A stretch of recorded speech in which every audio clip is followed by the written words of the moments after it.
एक गांव में एक राक्षस लोगों को मरवाकर उनके शरीर का इस्तेमाल करके बहुत सी चुड़ैलों को बनाना चाहता था। गांव वाले चुड़ैल से बचने के लिए अपने घरों के दरवाजों पर मशाले जला लेते हैं, पर चुड़ैल अपना शरीर छोटा करके खिड़की के रास्ते एक और औरत को उठा ले जाती है। नहीं, मेरी पत्नी को छोड़ दो चुड़ैल जी, छोड़ दो। शोर सुनकर सभी गांव वाले बाहर आ जाते हैं।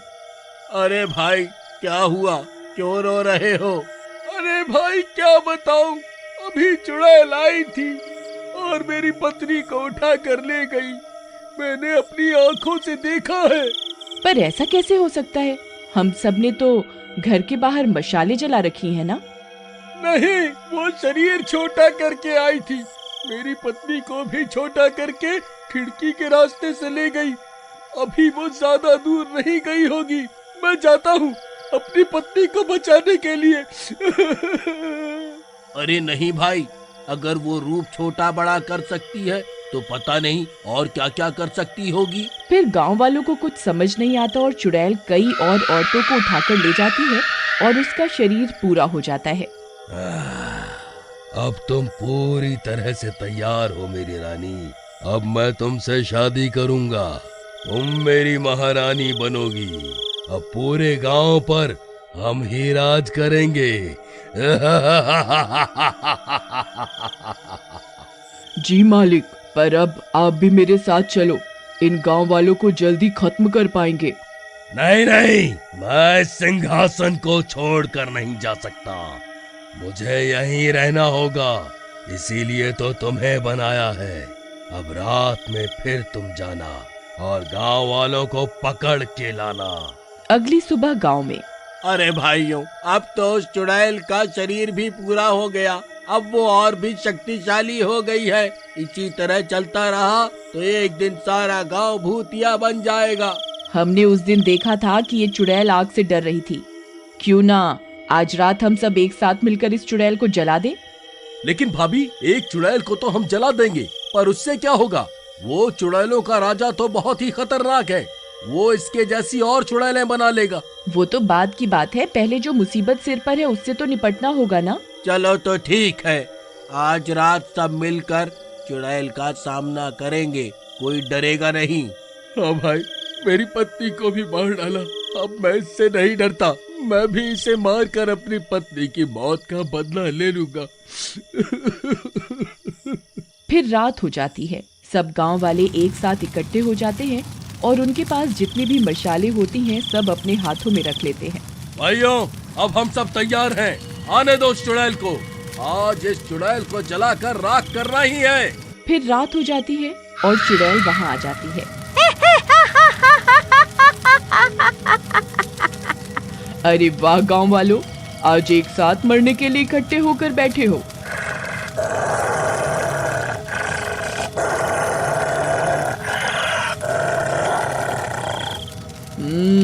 तुम्हारी हिम्मत की तो दाद देनी होगी।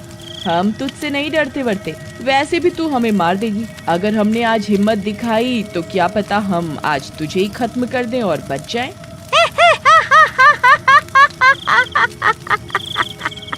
तुम लोग मुझे खत्म करोगे? जरा मैं भी देखूं कैसे। फिर जैसे ही चुड़ैल गांव वालों की ओर बढ़ने लगती है, सब अपनी अपनी मशाले जला लेते हैं और चुड़ैल को जलाने के लिए उसके पास आ जाते हैं। अरे नहीं, हटो पीछे, हटो हटो हटो, पीछे हटो। फिर सब मिलकर उसे आग के हवाले कर देते हैं। अरे मर गई रे, मुझे अपने राजा जी के पास जाना होगा, नहीं तो मैं पूरी ही जल जाऊंगी। हाय रे मूर्ख गांव वालों, ये क्या किया? भागो रे, राजा जी मुझे बचाओ। फिर सब लोग भी चुड़ैल के पीछे जाते हैं। अरे अब भागती कहाँ है? डर गई क्या? चलो भाइयों, आज इसे नहीं छोड़ेंगे। उस राक्षस को भी ऐसे ही जलाकर राख कर देंगे। फिर सब गांव वाले चुड़ैल का पीछा करते हुए उसी जगह पहुंच जाते हैं जहां वो राक्षस घने जंगल में बरगद के पेड़ के नीचे बैठा होता है। अरे राजा जी मुझे बचा लो, इन मूर्खों ने मेरे शरीर में आग लगा दी है, मैं जल रही हूँ। फिर वो चुड़ैल जल कर राख हो जाती है, लेकिन कुछ ही पलों में फिर से जिंदा हो जाती है।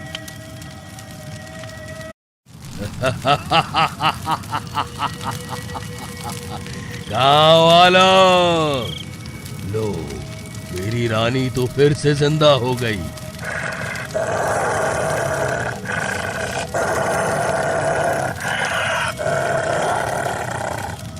तुम तो बड़े हिम्मत वाले निकले जो खुद ही मेरे इलाके में मरने को चले आए। तुम्हें क्या लगता है तुम इस आग से चलाकर हमें मार दोगे? हमें मारना इतना आसान नहीं। अभी देखना, तमाशा तो अभी शुरू हुआ। तुम मेरी शक्तियों को नहीं जानते। तुम्हारे गांव में तो ये अभी शुरू हुआ है। तुमसे पहले मैं कई गांवों को अपना शिकार बना चुका हूँ। वो देखो मेरे इतने सालों की मेहनत का फल। आओ मेरी प्यारी चुड़ैलों, बाहर आओ। फिर वो सिंहासन के पास खड़ा होकर और चुड़ैलों को बुलाने लगता है और ऐसा बोलते ही उसके सिंहासन से और चुड़ैलें निकल आती हैं। स्वामी की जय हो। यहाँ तो बहुत लोग हैं। आपने हमें बहुत दिनों के बाद याद किया।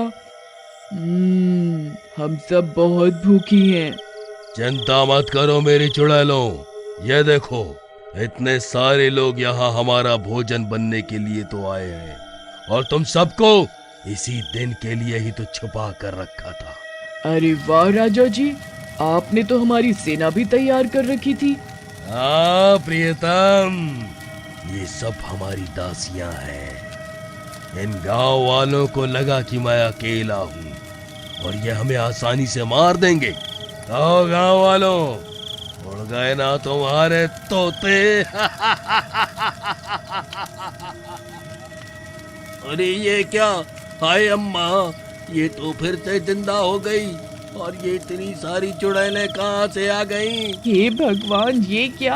अब हम क्या करें?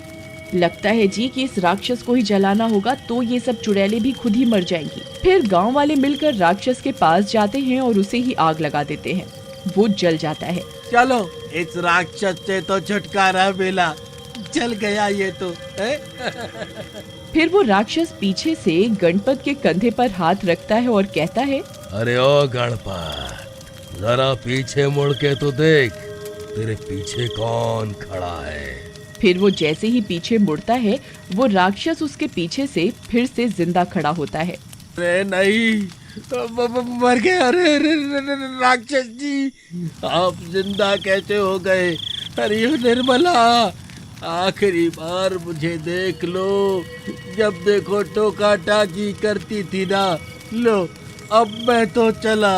ये आग वाली तरकीब तो फेल हो गई। ये तो बार बार जिंदा होते ही जा रहे हैं। हाय रे। ये सब देखकर सभी गांव वाले वहाँ से भागने लगते हैं। अरे नहीं, भागो रे भागो, अपनी अपनी जान बचाओ। इतने सारे भूतों का सामना हम नहीं कर पाएंगे, भागो।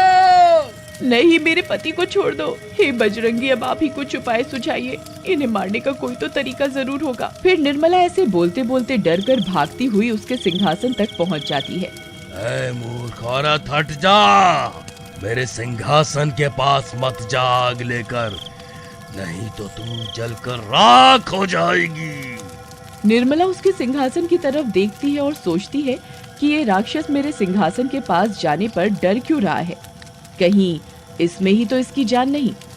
और समझ जाती है कि उसे अब क्या करना है।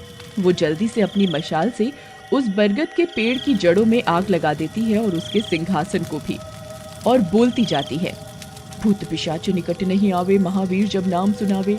भूत पिशाच निकट नहीं आवे, महावीर जब नाम सुनावे। तभी पेड़ और सिंहासन दोनों जलने लगते हैं और उनके साथ ही राक्षस और चुड़ैल भी जलने लगते हैं।